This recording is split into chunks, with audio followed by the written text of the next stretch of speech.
la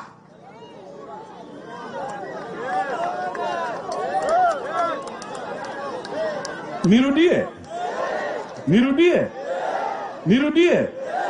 Ameteua Ogola.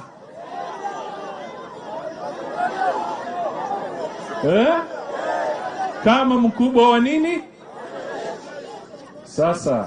Sasa mimi nataka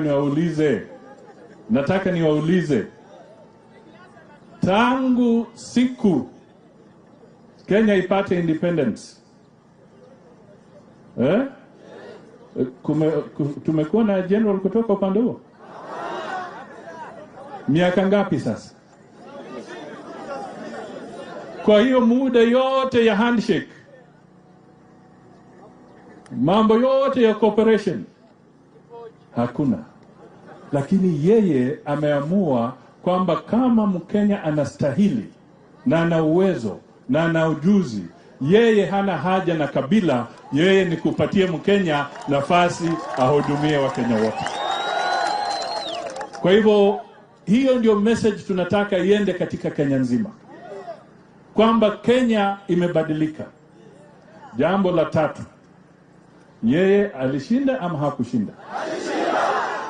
Alishinda ama hakushinda? Si namna hiyo? Juzi mumeona ule president ambaye amestaafu, anaitwa nani? Alipoenda keleleshwa akisema anaenda kutetea chama cha Jubilee, aliposimama pale alisema yeye hana maneno. Wakenya walipiga kura mwaka jana na yeye anaheshimu serikali na akapeana mamlaka kwa wale walifanya nini? Sasa yeye ni chairman wa Azimio, alipeana mamlaka kwa wale walifanya nini? Sasa yule jamaa mwingine aende kuuliza chairman wake. Kula maganagano? Muhula kabisa. Haya. Sasa hapa tumetaja kuna viongozi wetu. Kuna Beatrice Nyangala amepata, wajumbe najua wako pale, watapata nafasi, wataonyeshwa wako pale.